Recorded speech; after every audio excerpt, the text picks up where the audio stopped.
తెలంగాణ కాంగ్రెస్ రాష్ట్ర వ్యవహారాల ఇన్ఛార్జ్ మీనాక్షి నటరాజన్ వచ్చి రాగానే యాక్షన్లోకి దిగిపోయారు. వరుస చర్యలతో పార్టీ నేతలను దారిలోకి తీసుకొస్తున్నారు. నిన్న తీర్మాన్ మల్లన్నపై వేటు వేశారు. ఇవాళ సీనియర్ నేత వి హనుమంతరావు తీరుపై ఫైర్ అయ్యారు. నిన్న వీహెచ్ ఇంట్లో కాపు నేతల సమావేశం నిర్వహించారు. ప్రతిపక్ష నేతలను పిలిచి సమావేశం ఎలా పెడతారంటూ వీహెచ్ తీరుపై ఆగ్రహం వ్యక్తం చేశారు. ఇక మొన్న జరిగిన పీసీసీ విస్తృత స్థాయి సమావేశంలో నేతలకు స్మూత్ గా క్లాస్ ఇచ్చారు. ఫ్లెక్సీలు, హోర్డింగులు పెడితే నాయకులు ఎన్నికల్లో గెలవరని, ప్రజల్లో ఉండాలని హితబోధ చేశారామె. తెలంగాణ ఇన్ఛార్జిగా బాధ్యతలు చేపట్టగానే తన మార్కు చూపించేస్తున్నారు మీనాక్షి నటరాజన్. నాయకులను దారిలో పెట్టేందుకు కాస్త కఠినంగానే వ్యవహరిస్తున్నారు.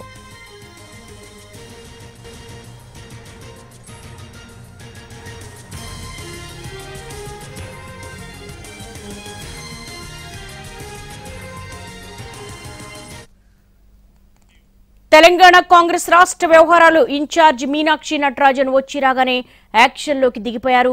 వరుస చర్యలతో పార్టీ నేతలను దారికి తీసుకొస్తున్నారు. దీనికి సంబంధించి గాంధీభవన్ నుంచి మా స్పెషల్ కరెస్పాండెంట్ చారిని అడిగి మరిన్ని వివరాలు తెలుసుకుందాం. చారి, గత అధ్యక్షులకు భిన్నంగా జయంతి నటరాజన్ యాక్షన్లోకి దిగిపోయారు. మీనాక్షి నటరాజన్ ఎలా చూడాలంటారు? చాలా రోజులుగా కాంగ్రెస్ పార్టీలో కొరవడినటువంటి క్రమశిక్షణని గాడిలో పెట్టే పనిలో మీనాక్షి నటరాజన్ ఉన్నట్టు కనపడుతుంది. చాలా రోజులుగా కాంగ్రెస్ పార్టీ అంటేనే నాయకులు ఎవరికి ఇష్టం వచ్చినా సరే తన అభిప్రాయాన్ని బహిరంగంగా చెప్పొచ్చు అనేటువంటి ఆలోచన ఉంటుంది. కానీ మీనాక్షి నటరాజన్ బాధ్యతలు స్వీకరించినటువంటి మొదటి రోజే చాలా స్పష్టంగా చెప్పారు.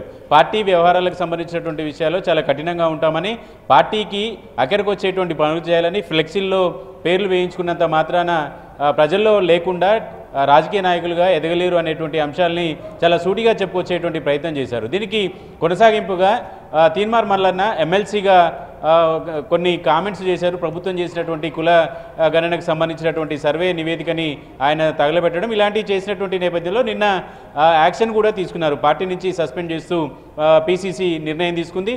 అలాగే ఈరోజు మరొక అంశం కూడా తెర మీదకి వచ్చింది. నిన్న మున్నూరు కాపుకు సంబంధించినటువంటి సమావేశము ఏర్పాటు చేశారు హనుమంతరావు నివాసంలో. ఈ సమావేశానికి బీజేపీ, బీఆర్ఎస్, మిగతా రాజకీయ పార్టీలకు సంబంధించినటువంటి నాయకులంతా కూడా హాజరయ్యారు. అయితే ఈ సమావేశానికి వచ్చినటువంటి నేతలంతా కాంగ్రెస్ పార్టీ చేసినటువంటి సర్వేను తప్పుపడుతూ ప్రభుత్వానికి వ్యతిరేకంగా కామెంట్లు చేశారనేటువంటి నివేదిక ఏఐసీసీకి వెళ్ళింది. ఈ నేపథ్యంలోనే హనుమంతరావు ఇంట్లో జరిగినటువంటి సమావేశానికి సంబంధించినటువంటి అంశం మీద పీసీసీతో మీనాక్షి నటరాజన్ ఆరాధించారు. ఇమ్మీడియట్గా హనుమంతరావుతో వివరణ తీసుకోవాలని ఆదేశించారు. అయితే మున్నూరు కాపు సమావేశంలో జరిగినటువంటి అంశాలన్నిటి మీద కూడా కొద్దిసేపటి క్రితమే హనుమంతరావు మాట్లాడారు. పార్టీకి వ్యతిరేకంగా ఎలాంటి చర్యలకు పాల్పడే వ్యక్తిని కాదు, పార్టీకి అక్కడికి వచ్చేటువంటి పనులే చేస్తామని చెప్పేసి ఆయన చెప్పారు. అయితే ఓవరాల్గా చూస్తే మీనాక్షి నటరాజన్ వచ్చిన తర్వాత పార్టీకి సంబంధించినటువంటి క్రమశిక్షణ చర్యలని సీరియస్గా ఉండాలనేటువంటి ఆలోచనతో ఉన్నట్టు కనపడుతుంది. పార్టీ నాయకులు పని చేస్తేనే పదవులు ఇస్తామని, అలాగే పార్టీ లైన్ దాటినటువంటి వాళ్ళ మీద కఠినంగానే వ్యవహరిస్తామనేటువంటి ఇండికేషన్ మాత్రం కనపడుతుంది. దాంట్లో భాగంగానే 3 రోజుల్లోనే 3 రకాల చర్యల్ని మనం చూస్తున్నాం.